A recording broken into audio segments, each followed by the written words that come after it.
बच्चों, स्वागत है आपका अपने YouTube चैनल श्री गुरुकुल में। और आज हम बात करने वाले हैं यूपी बोर्ड क्लास 12th के मैथ के चैप्टर 4 के एक्सरसाइज 4.5 के बारे में। ये इस चैप्टर का बच्चों सबसे बड़ा एक्सरसाइज है। इस एक्सरसाइज करने के बाद एक एक्सरसाइज और आपका बचेगा एक्सरसाइज 4.6, जो कि बस एक ही क्लास का एक्सरसाइज है। लेकिन जो ये एक्सरसाइज है ये थोड़ा सा बड़ा है। ये एक्सरसाइज 2 दिनों तक चलेगा। सर, इस एक्सरसाइज में करना क्या है? क्या एक्सरसाइज में कोई बहुत बड़ी बात है? जी नहीं, कोई बहुत बड़ी बात नहीं है। एक बहुत छोटी सी चीज़ हमें सीखनी है। देखिए, हमने इससे पहले एक चीज़ सीखा था, सहखंड। सहखंड, ठीक है। अब इसमें हम लोग सहखंड का बड़ा भाई पढ़ेंगे, सहखंडज। सहखंडज, सहखंडज। इसमें हम लोग सहखंड का बड़ा भाई पढ़ेंगे, सहखंडज, और इसी पे सारी चीज़ें आधारित होंगी। इसको स्टार्ट करने से पहले बच्चों मैं आपको एक बात बताना चाहूँगा कि इस चैप्टर खत्म होने के बाद से, ये चैप्टर खत्म होने के बाद से आप इंटर कर जाएंगे क्लास 12th के मैथ के सबसे बड़ी टॉपिक डिफरेंशिएशन एंड इंटीग्रल के अंदर, यानी कि अवकलन एवं समाकलन के अंदर। और ये टॉपिक चलेगा आपका मंडे से, यानी कि नेक्स्ट मंडे से आपका अवकलन एवं समाकलन। पहला आपका है सत्यता अवकलनीयता, तो उसमें पहला दिन सत्यता चलेगा, हो सके तो 2 दिन सत्यता, फिर अवकलन और समाकलन आपके स्टार्ट हो जाएंगे। तो अगर आप सत्यता तो मान लीजिए कर सकते हैं, लेकिन अगर अवकलन और समाकलन में अगर आपने एक भी वीडियो मिस की, एक भी पॉइंट मिस किया, तो फिर आगे आपको चलकर समस्याएं होंगी। इसलिए मैं पहले ही बता दे रहा हूँ कि आप पहले ही सतर्क रहें। चलिए बच्चों, तो सहखंड के बारे में हम बात करने वाले थे। तो हम सभी को पता है सहखंड क्या होता है। जी सर, किसी भी अगर आप सर किसी भी तत्व का हमें बोलेंगे सहखंड निकालना है, तो उसे हम सर ए से दर्शाते हैं। जैसे मान लीजिए आई जे का, और ए आई जे, यानी कि जो सहखंडज होता है वो होता है -1 के पावर आई प्लस जे मल्टीप्लाई में उप सारणी। सर ये हम लोग निकाल चुके हैं पिछले एक्सरसाइज में। ये हम लोग भली भांति निकालना सीखे थे, ठीक है। भली भांति हम लोग निकालना सीखे थे। चलिए, तो अब मैं आपको सहखंडज बताऊंगा कि सहखंडज क्या होता है। जैसे कि मान लीजिए ये एक सारणी थी, या क्या था, ये एक सारणी थी A11, A12, A13, A21, A22, A23, A31, A32 और A33। ये क्या था, हमारे पास एक सारणी थी जिसका अगर हम बोले कि अगर A1, ठीक है, तो जिसका हम क्या निकालेंगे, जिसके हम प्रत्येक तत्व का निकालते हैं सहखंड। तो A1 का हम सहखंड निकालते हैं तो आता है कैपिटल A11। A2 का सहखंड निकालते हैं A12 का, तो आता है कैपिटल A12। और A3 का निकालते हैं A13 का, तो आता है कैपिटल A13। इसी प्रकार सारे तत्वों के A21 का आता है A21 डैश डैश डैश। फिर इसी प्रकार इसमें भी बता दे रहा हूँ, A31 का आया A31। सभी तत्वों के सहखंड,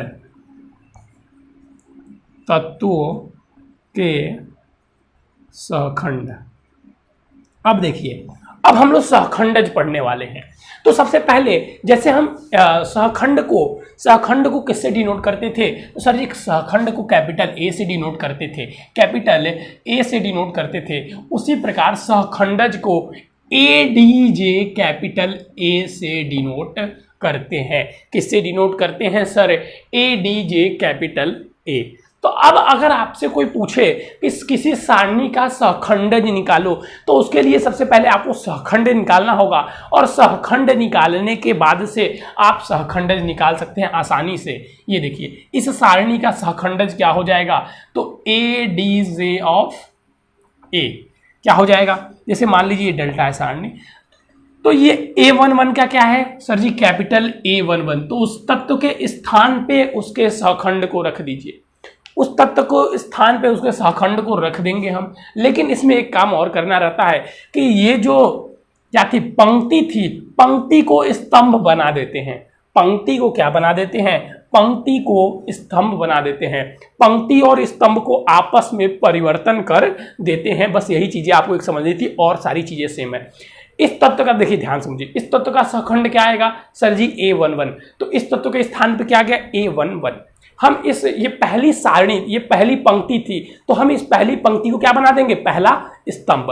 अब बात की जाए A12 का, A12 का सहखंड क्या है सर जी? A12, तो इसको आप लिख देंगे A12। फिर अगर आपसे पूछा जाए A13 का सहखंड क्या है सर जी? A13। और ये हम किस में लिख रहे हैं? स्तंभ में, क्योंकि इसमें क्या कर देना है, इसमें पंक्ति को स्तंभ में परिवर्तित कर देना है, इसमें पंक्ति को स्तंभ में परिवर्तित कर देना है। फिर देखिए सारे तत्व के अगर हम ऐसे ही लिखे तो क्या हो जाएगा? A21, A23, A22, A23, फिर A31, A32 और A33। ये हो गया सहखंडज। इस सारणी का सहखंडज, डेल्टा सारणी का सहखंडज, बस प्रत्येक स्थान पर सहखंड रख के पंक्ति को स्तंभ में परिवर्तित कर दीजिए तो वो आ जाएगा सहखंडज। अभी मैं आपको क्वेश्चन करके दिखाऊंगा तो चीज़ें बहुत आसानी से समझ में आ जाएंगी। यहाँ पे भी अगर चीज़ें समझ में आ जानी चाहिए लेकिन नहीं आ रही हैं तो जब हम एक्सरसाइज की ओर बढ़ेंगे तो चीज़ें आपको और भी सरलता से, आसानी से समझ में आ जाएगी। ये रहा सहखंड और सहखंडज का जो संबंध था, या जो सहखंड और सहखंडज में अंतर था वो मैंने बता दिया। इसे सहखंड कहते हैं, इसे सहखंडज कहते हैं। ठीक है, चलिए तो अब जैसे ही आप क्वेश्चन नंबर 1 देखेंगे आपको चीज़ें समझ में आने लगेंगी। अगर यहाँ पे भी थोड़ी सी चीज़ें आपको कन्फ्यूजन है तो आप एक्सरसाइज देखिए क्वेश्चन नंबर 1, आपको चीज़ पूरी तरीके से समझ में आ जाएंगी। आपको परेशान होने की कोई भी आवश्यकता नहीं है बच्चों, परेशान होने की कोई भी आवश्यकता नहीं है। चीज़ें आपको धीरे धीरे धीरे धीरे सब समझ में आ जाएंगी। अभी दिमाग पर ज़्यादा प्रेशर मत लीजिएगा कि हमें नहीं आया। जिनको नहीं आया वो क्वेश्चन देखे, और क्वेश्चन देखने के बाद नहीं आए तब क्या करें कि फिर से पीछे आ जाए, क्योंकि तब नहीं आएगा तो फिर समस्या की बात हो जाएगी। चलिए देखिए, पहला प्रश्न है, कह रहा है प्रत्येक अवयव का सहखंडज ज्ञात कीजिए। यहाँ पे देखेंगे क्वेश्चन नंबर 1 में हमको करना है क्वेश्चन नंबर 1 और क्वेश्चन नंबर 2 दोनों में अवयव का सहखंडज ज्ञात करना है। का एक बात याद रखेंगे, सहखंड और सहखंडज में क्लियर रहेंगे। सहखंडज बोला है यहाँ पे, सहखंड ज्ञात कीजिए। चलिए तो हम दोनों क्वेश्चन एक साथ लिख लेते हैं, दोनों क्वेश्चन का ज्ञात करेंगे। पहला क्वेश्चन हमारा है सर 1, 3, 2, 4, और दूसरा क्वेश्चन हमारा है, यहाँ पे लिख लेता हूँ मैं, ये 3 × 3 का है, 2 - 2 और -1, 3, 0, 2, 5, 1। चलिए यहाँ तक चीज़ें आपको समझ में आ गई। ये हमारा क्वेश्चन था, इसमें हम लोग को सहखंडज ज्ञात करना है। सहखंडज के लिए मैंने क्या बताया आपको, क्या निकालना होगा? सहखंड। तो कैसे सहखंड निकालेंगे सर? देखिए मैं आपको सहखंड निकालना पहले समझा दे रहा हूँ। अगर मुझे यहाँ पे सहखंडज निकालना रहता तो मैं कैसे निकालता, मैं आपको बता रहा हूँ। मैं डायरेक्ट लिखता ADJ A में बनाता सारणी, और फिर क्या लिखता, यहाँ पे लेता 1। यहाँ पे क्या लिया हमने? 1 को किया हमने कट, 1 को किया हमने कट, बचा क्या? 4 बचा सर। अब 1 + 1 करेंगे तो क्या होगा? 2, तो यहाँ पे क्या आ जाएगा? 4 ही आएगा, 4 ही आएगा, 4 ही आएगा। फिर अगर अब 2 को लिया जाए तो 2 को कट करेंगे तो क्या आएगा? 3। 2 को अगर लेंगे तो कट करेंगे तो क्या आएगा? 3, और यहाँ पे क्या हो जाएगा? -3। क्यों सर? क्योंकि i के 1 के पावर यहाँ पे 2 कौन सा तत्व है? तो सर जी पहली पंक्ति और दूसरे स्तंभ का तो माइनस, तो इसलिए माइनस में आ गया। ठीक है, और फिर अगर हमको करना होता, और फिर अब हम क्या करते हैं, क्योंकि हमने इस पंक्ति को स्तंभ में चेंज कर दिया, ऐसे सहखंडज निकाल के, सहखंड निकाल के, और फिर इस पंक्ति को भी स्तंभ में चेंज करेंगे इसके सहखंड निकाल के। तो 3 लेंगे, कट करेंगे, 3 लेके कट करते हैं तो सर जी 4 आता है। 3 लेके, अरे सॉरी 3 लेके कट करेंगे तो 2 आएगा, और माइनस में आएगा तो -2, और 4 लेंगे अब हम, तो 4 लेके कट करेंगे तो सर जी 1 आएगा, और वो भी प्लस में आएगा। तो ये हो जाएगा हमारा सहखंडज। ये हो गया बच्चों हमारा सहखंडज। अब आप निकालना, अगर आपको यहाँ पे इस तरीके से डायरेक्ट आप नहीं कर पा रहे हैं तो हम पहले क्या करेंगे, हम पहले सहखंड निकालेंगे। किसका सहखंड? तो सर जी हम पहले 1 का निकाल लेते हैं। तो 1 में तत्व क्या है? 1। ऐसे कट करेंगे तो सर जी 1 के पावर 1 + 1 × में 4। अब इसको आप सॉल्व करेंगे तो चीज़ें आपके पास 4 आ जाएंगे। फिर A12 निकाल लेंगे। A12 जैसे ही निकालेंगे तो -1 के पावर, सर -1 के पावर 1 + 2 हो जाएगा, × में सर हो जाएगा 3, तो यहाँ पे सर जी -3 आ जाएगा।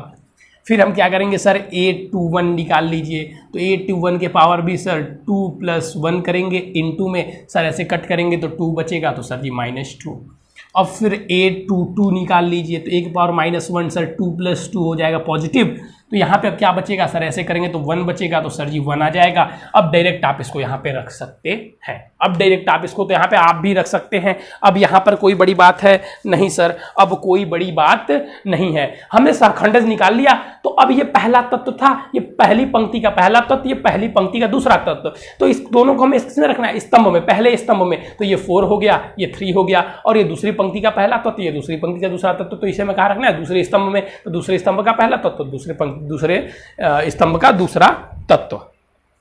ये आपको यहां से सहखंडज निकालना मुझे लग रहा है अब क्लियर हो जाना चाहिए बच्चों, अब क्लियर हो जाना चाहिए आपको, सहखंडज में अब कोई समस्याएं नहीं होनी चाहिए। अगर अभी समस्याएं हैं तो मैं आपको सारी चीज़ें बता ही दिया, अब कहाँ से कोई समस्या आ गई। जैसे पहली पंक्ति का निकाल रहे हैं सहखंड, तो ये तो सहखंड तो आपको पिछले वीडियो में बहुत अच्छे से बताया ही गया था। अगर सहखंड ये निकालना नहीं आ रहा है आपको, अगर आपको सहखंड निकालना नहीं आ रहा है, तो इससे पहला वाला एक्सरसाइज देख ले बच्चों, और सहखंड निकालने के बाद से बस उस पंक्ति का जो सहखंड है उसे स्तंभ में लिख देना है, कहानी खत्म, निकल जाएगा सहखंड। अब इसकी बात करेगा, अभी हमने इसका सॉल्व नहीं किया है, अभी बस हमें यहीं पे निकालने के लिए बोला था। अब हमें अगर इसे सॉल्व करना रहता है तो हम आगे जैसे सारणी सॉल्व करते हैं वैसे हल भी करते बच्चों, ठीक है। अब इसको देखिए, इसको भी हम करके आपको दिखाते हैं। तो फिर आप चाहें तो ऐसे पहले अच्छा यहाँ पे आप निकाल के आपको नहीं दिखाया, तो बस ऐसे लिख दीजिए ADJ = सर 4 - 3 - 2 1, जो चीज़ हमने अब ऐसे ही कर दिया था आप ऐसे करेंगे। ठीक इसी प्रकार अगर हमें इसका अब निकालना है तो देखिए आप भी प्रयास करेंगे, आप भी प्रयास करेंगे तो जैसे हम जिस भांति कर पा रहे हैं आप भी कर पाएंगे, आप भी कर पाएंगे, आप भी कर पाएंगे। या देखिए आप अगर इस माइनस प्लस को लेके कंफ्यूज हैं, इस माइनस प्लस को लेके अगर आप कंफ्यूज जा रहे हैं तो सिंपल सा देखिए मैं आपको एक ट्रिक बता देता हूँ। साइन के लिए, साइन के लिए अगर आपके अंदर कोई कंफ्यूजन है तो ट्रिक देख लीजिए। पहला वाला जो यहाँ पे तत्व होगा वो धनात्मक होगा, अब दूसरा वाला ऋणात्मक होगा, तीसरा वाला धनात्मक होगा, फिर ये क्या होगा सर, फिर ये ऋणात्मक होगा, ये धनात्मक होगा, ये ऋणात्मक होगा। फिर अगर बात की जाए तीसरे स्तंभ और पहली पंक्ति की तो सर धनात्मक होगा, फिर ये ऋणात्मक होगा और ये धनात्मक होगा। तो आप यहाँ से भी साइन याद कर सकते हैं कि धनात्मक, ऋणात्मक, धनात्मक, तब आपको ये चीज़ करके चेक करने की भी जरूरत नहीं पड़ेगी, आप जिस तरीके से चाहे वो कर सकते हैं। जैसे हम देख लें कि अगर हमको ये अगर आप भी आपको याद रहता तो हम लेते पहले तत्व का पहला तत्व क्या होता है धनात्मक, तो ऐसे कट करते 4 आता डायरेक्ट 4 लिख देते हैं। फिर हम दूसरा तत्व लेते ऐसे कट करते देखते 3 आ रहा है और दूसरा तत्व माइनस में होता है तो लिख देते -3। फिर अगर हमको फिर 3 का निकालना है तो ऐसे कट किए और देखिए 3 की जगह पे माइनस होता है तो कट किए, 2 आया 2 को लिख दिए माइनस में, बस स्तंभ पंक्ति को स्तंभ में परिवर्तित कर देते हैं। तो देखिए ठीक इसी प्रकार हम इसका ADJ निकाल रहे हैं। तो हम पहला तत्व लिए, जैसे ही हमने पहला तत्व लिया ये कटा, हम पाए 3 × 3 और 0 × 0, तो 3 में 0 माइनस करेंगे 3 ही आएगा। अब पहला तत्व क्या होता है प्लस होता है, तो हमने डायरेक्ट लिख दिया 3। अब हम लेते हैं दूसरा तत्व, स्तंभ को पहले पंक्ति को लेंगे, स्तंभ में बदलते चलेंगे, ठीक है। तो ये ADJ निकलता जाएगा। फिर हमने 1 को लिया, 1 के सापेक्ष हमने कट किया तो 2 × 2 और 2 × 5 = 10, -10, 2 × 2 और 2 × 5, यहाँ पे -2 है तो -10, और -10 में 2 जोड़ेंगे क्योंकि 2 - 10 करेंगे तो प्लस हो जाएगा, तो 10 + 2 12 हो जाएगा। अब क्या ये दूसरा तत्व प्लस में होता है, क्या ये दूसरा तत्व प्लस में होता है, नहीं सर जी ये माइनस में होता है। तो हमारे पास 12 आया था तो क्या हो जाएगा सर -12 हो जाएगा, और यहाँ पे आता तत्व तो ये पंक्ति हो जाता है। अब इसको स्तंभ में लिख देंगे क्योंकि हम ADJ निकाल रहे हैं। फिर हम दूसरा तत्व इसी प्रकार लेंगे तो सर ऐसे कट करेंगे, ऐसे कट करेंगे, 0 मल्टीप्लाई करेंगे तो 0 हो जाएगा, और 2 का 3 में करेंगे तो सर जी -6 हो जाएगा, और 0 -6 करेंगे तो माइनस माइनस प्लस हो जाएगा, सर जी 6 आ जाएगा। और क्या ये तत्व प्लस में होता है, जी सर ये तत्व प्लस में होता है, तो बस डायरेक्ट यहाँ पे 6 लिख देंगे। देखिए हमने इस प्रोसेस को भी स्किप कर दिया डायरेक्ट इस साइन के द्वारा, अगर आपको याद हो जाएगा तो। फिर अगर हम इसकी बात करें 2 की, तो 2 निकालने के लिए सर हम ऐसे कट करेंगे, ऐसे कट करेंगे, 1 का मल्टीप्लाई करेंगे तो -1, 2 का मल्टीप्लाई करेंगे 0, तो -1 - 0, तो सर जी -1 माइनस में ही रहेगा। अब क्या ये तत्व माइनस में होता है कि प्लस में, तो सर जी माइनस में होता है, तो -1 में माइनस का मल्टीप्लाई करेंगे क्या हो जाएगा प्लस, तो यहाँ पे डायरेक्ट क्या आ जाएगा 1 आ जाएगा। फिर हम दूसरे तत्व को लेंगे, दूसरी पंक्ति के दूसरे तत्व को सर ऐसे कट कीजिए, ऐसे कट कीजिए, 1 का 1 में मल्टीप्लाई करेंगे 1 और 2 का -2 मल्टीप्लाई करेंगे तो सर जी -4। अब 1 माइनस -4 करेंगे तो माइनस माइनस प्लस हो जाएगा, तो 1 + 4 क्या हो जाएगा 5 हो जाएगा। अब क्या है ये दूसरा तत्व तो माइनस में होता है कि प्लस में, सर जी प्लस में होता है, तो यहाँ पे डायरेक्ट क्या आ जाएगा, यहाँ पे डायरेक्ट 5 आ जाएगा। अब अगर इस तत्व की बात की जाए तो सर जी ऐसे कट करेंगे, ऐसे कट करेंगे, ऐसे कट करेंगे, ऐसे कट करेंगे, 0 का मल्टीप्लाई करेंगे 0, -2 का -1 में करेंगे तो सर जी 2 हो जाएगा, और 0 - 2 क्या हो जाएगा 2 -2 ही हो जाए, 0 -2 -2 आ जाएगा। अब आपसे पूछा जाए क्या ये तत्व प्लस में होता है कि माइनस में, तो सर जी माइनस में, तो -2 आया है और -2 में माइनस का मल्टीप्लाई करेंगे क्या हो जाएगा 2 हो जाएगा। जो चीज़ मैं आपको बोल के समझा रहा हूँ इसको आप इस तरह भी कर सकते हैं, लेकिन आप बच्चे नहीं हैं, आप क्लास 12 के हैं, तो ये चीज़ जो जैसे मैं दिमाग में हल कर रहा हूँ आपको भी दिमाग में ही हल करना होगा। आप इसको अगर पेपर वर्क करने लगेंगे तब तो आपका सारणी का प्रश्न बहुत लंबा चला जाएगा बच्चों, और आप इन्हीं प्रश्नों में उलझ कर रह जाएंगे। तो इन प्रश्नों को आपको जो एडजेसेंट है, क्योंकि अभी आपको एडजेसेंट यहाँ पे छोटा सा लग रहा है ना, बस यहाँ पे एडजेसेंट ही निकालना है, आगे चलकर हमें एडजेसेंट से इनवर्स भी निकालना होगा, आगे चलकर हमें एडजेसेंट से क्वेश्चन भी सॉल्व करने होंगे, तो फिर वहां पे आपको समस्याएं होंगी। इसीलिए बार बार प्रैक्टिस कीजिए और जैसे मैं निकाल रहा हूं इसको मस्तिष्क में ही हल करने का प्रयास कीजिए। अब आते हैं हम तीसरी पंक्ति पे। अब देखिए तीसरी पंक्ति में आपको कट करके भी दिखा सकता हूं। तीसरी पंक्ति पे हम आते हैं तो देखिए 2 के सापेक्ष ऐसे कट कर दिए, क्या आया 5 1 और 5, तो 5 का -1 में किया तो सर जी -5, और फिर 3 का 2 में किया तो सर जी 6। अब -5 में क्या करेंगे, -5 में -6 करेंगे तो -11 हो जाएगा, और ये कहाँ पे आया -11, सर जी -11 2 का आया। अब क्या 2 प्लस होता है कि माइनस में, तो सर जी 2 प्लस में होता है, तो -11 की जगह क्या आ जाएगा -11 ही आ जाएगा। अब बात की जाए 0 की, तो हम 0 के लिए काम करेंगे तो सर जी डायरेक्ट कट कर दीजिए, तो बचा क्या, सर जी बचा यहाँ पे 1 और 2, तो 5 का 1 में करेंगे तो 5 और 2 का 2 में करेंगे तो 4। अब सर जी होगा 5 - 4, तो सर जी 1 आ जाएगा। अब आपसे मैं पूछूँ कि 0 प्लस में होता है कि माइनस में, तो सर जी 0 माइनस में होता है, तो यहाँ पे क्या हो जाएगा -1। अब अगर मैं फिर आपसे पूछूँ कि 1 का निकालना है तो आप बोलेंगे सर इसको कट कर दीजिए। अब 3 का सर 1 मल्टीप्लाई करेंगे तो 3 और 2 का -1 में करेंगे तो -2, तो सर जी 3 -2, तो सर प्लस हो जाएगा 3 + 2 = 5। और अगर बात की जाए क्या ये प्लस में होता है कि माइनस में, तो आप कहेंगे सर ये प्लस में होता है, तो 5 की जगह पे हम क्या रख देंगे 5। ये इसका सहखंडज हमने ज्ञात कर लिया है बच्चों, ये इसका सहखंडज हमने ज्ञात कर लिया है। तो मैंने 2 क्वेश्चन आपको बताए हैं, पहला दूसरा, और एक एक स्टेप करके बताए हैं। ये साइन आपका ट्रिक भी बता दिया मैंने, इसको निकालते कैसे हैं, पहले सहखंड निकाल के फिर सहखंड जिसका है, जिस पंक्ति का सहखंड है, एक पंक्ति को स्तंभ में बदल देते हैं और दूसरी पंक्ति को दूसरे स्तंभ में, तीसरी पंक्ति को तीसरे स्तंभ में, हमारा सहखंडज निकल के आ जाता है। यही प्रक्रिया थी बच्चों सहखंडज निकालने की। मुझे लगता है अब आपको समझ में आ गया होगा। अब आपको समझ में आ गया है तो हम चलते हैं क्वेश्चन नंबर 3 की ओर, देखते हैं उस क्वेश्चन में कैसे करना है और क्या करना है।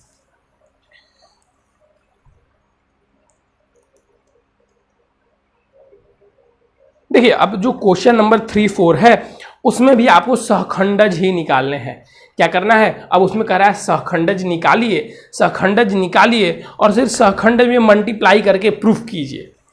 सहखंडज में मल्टीप्लाई करके प्रूफ कीजिए, तो वो आप लोग करेंगे बच्चा, वो आप लोग करेंगे, ठीक है, वो आप लोग करेंगे खुद से, क्योंकि बस मल्टीप्लाई करना है। जैसे हम लोग आवी में मल्टीप्लाई करते थे तो ऐसे सहखंड निकाल लेना है और फिर एक हमारा जो सारणी दिया उसका उसमें मल्टीप्लाई करके प्रूफ करना है, मतलब मल्टीप्लाई है वो, सहखंड निकाल के मल्टीप्लाई करना है, तो वो आप कर सकते हैं, वो आप कर सकते हैं। प्रश्न 5 में, क्योंकि उसे सिद्ध करना है, हल नहीं करना है। प्रश्न 5 से 11 में दिए गए प्रत्येक आव्यूह के व्युत्क्रम ज्ञात कीजिए। अब देखिए यहाँ से, अब देखिए सहखंड निकालना सिखा दिया, अब मुझे यहाँ से आपको व्युत्क्रम सिखाना है। अब यहाँ से मुझे आपको व्युत्क्रम निकालना सिखाना है बच्चों।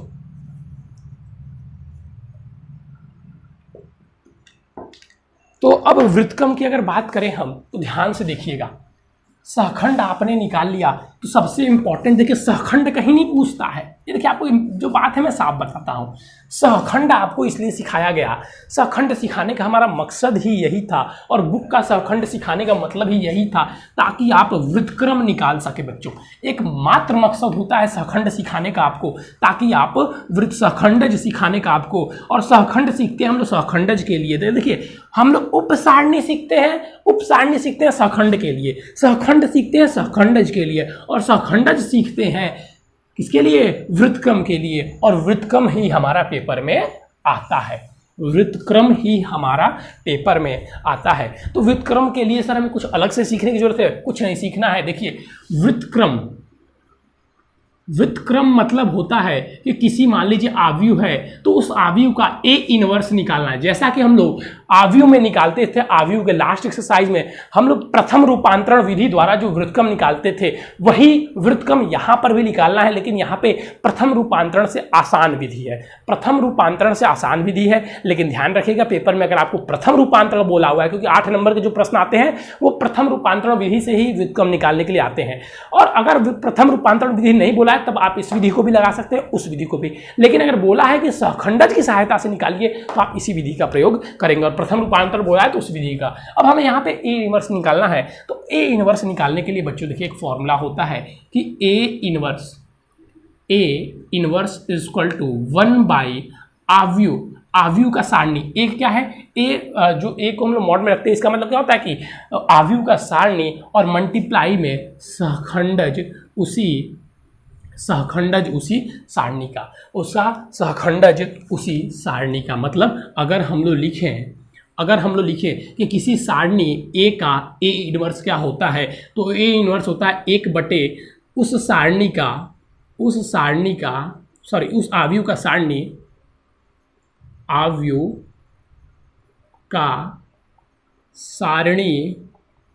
उस आव्यूह का सारणी मल्टीप्लाई में उस आव्यूह का सहखंडज। ठीक है, तो अब आप समझ गए होंगे कि हमें सहखंडज क्यों सिखाया गया, क्योंकि यहाँ पे सहखंडज का मल्टीप्लाई करना है और आव्यूह तो हमें निकालना आता ही है। तो बच्चे आप इस फॉर्मूले को नोट कर लीजिएगा। इससे एक क्वेश्चन आता है,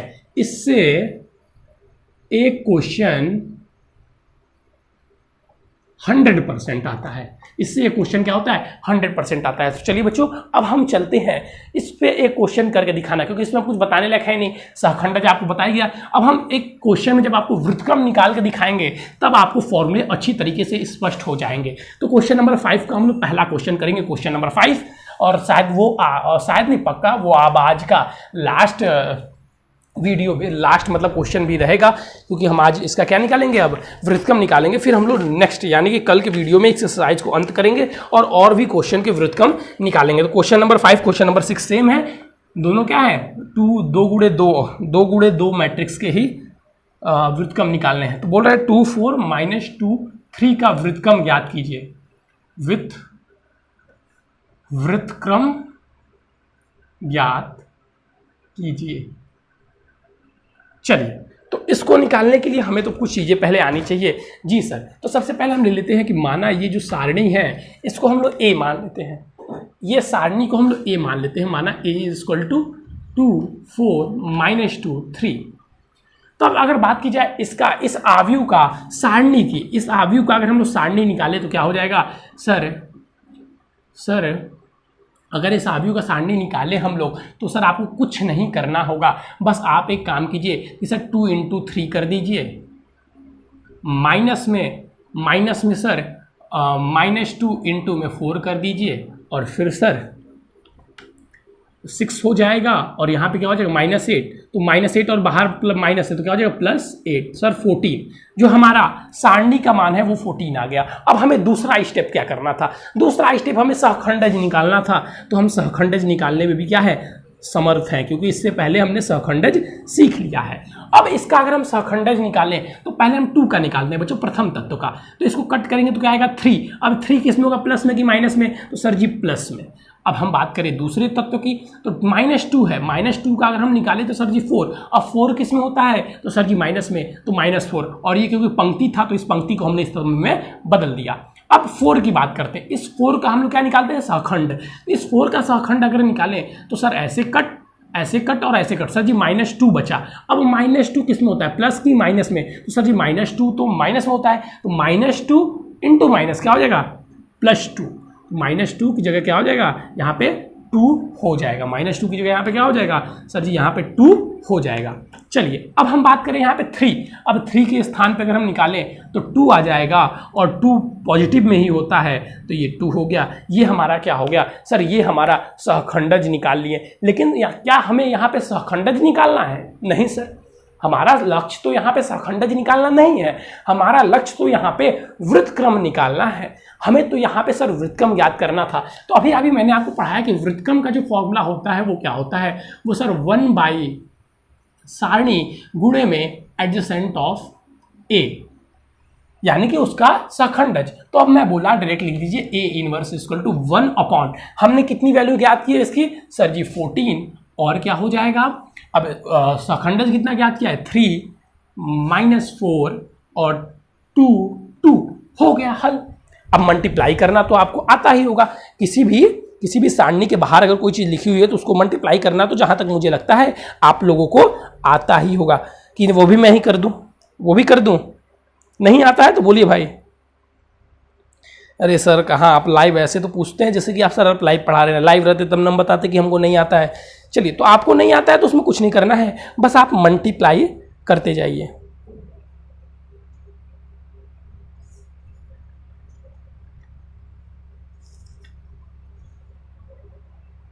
चलिए आगे हम लोग बढ़े, चलिए इसको कर देते हैं ना, तो बच्चे कहेंगे सर जी अब क्या करें। अब कुछ मत कीजिए, ए इनवर्स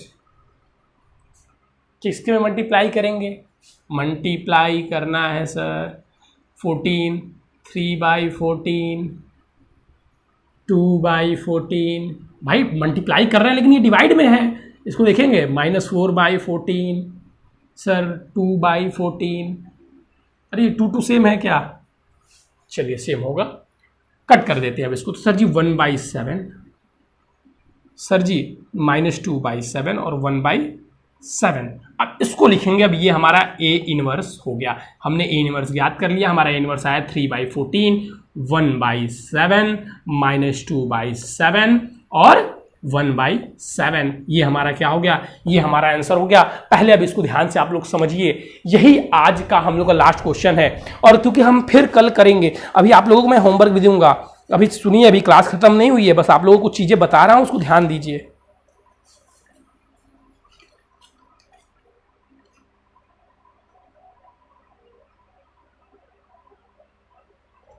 ठीक है, और अगर आप लोग चाहें तो डायरेक्ट आप लोग इसको भी आंसर लिख सकते हैं, मल्टीप्लाई करने की भी आवश्यकता नहीं है। मल्टीप्लाई अगर आप लोग नहीं करना चाहते तो मल्टीप्लाई करने की भी आवश्यकता नहीं है, आप लोग इसको भी डायरेक्ट आंसर लिख सकते हैं। तो पहले आप लोग देखिए क्वेश्चन नंबर 6 सेम ऐसा ही 2 सारणी वाला है, मैं बहुत ज़्यादा आप लोगों को होमवर्क नहीं देता हूँ। क्वेश्चन नंबर 6 सेम ऐसा ही 2 सारणी वाला है, वो आप लोगों का है क्वेश्चन नंबर 3 और क्वेश्चन नंबर 4 आप लोगों के होमवर्क है बच्चों। ठीक है, तो आप लोग ये वृत्तक्रम पहले तो आप लोग एडजेसेंट, यानी कि ये कहाँ गया सहखंडज, पहले तो आप लोग सहखंडज निकालिएगा अच्छे से। बार बार मैंने कहा जितना बुक में तो सहखंडज बहुत ज़्यादा क्वेश्चन भी नहीं है, आप अपने से कोई क्वेश्चन ले लेना और ट्राई करना उसको सहखंडज निकालने का। कोई भी एक्सरसाइज खोल लो और बस आपको आव्यू से काम है, कोई आव्यू ले लो उसका सहखंडज निकालते जाओ।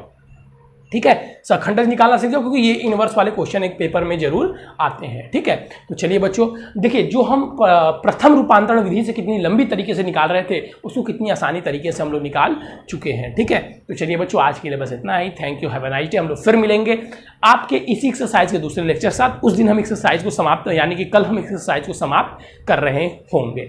तो आज के लिए बच्चों बस इतना ही। अगर आप हमारे साथ नए जुड़े हैं तो प्लीज़ हमारे चैनल को सब्सक्राइब कर लीजिए और हमारे डिस्क्रिप्शन में दिए गए व्हाट्सएप नंबर से भी जुड़ जाइए। हमारे चैनल पर यूपी बोर्ड क्लास 10th और 12th की तैयारी करवाई जाती है। थैंक यू बच्चों।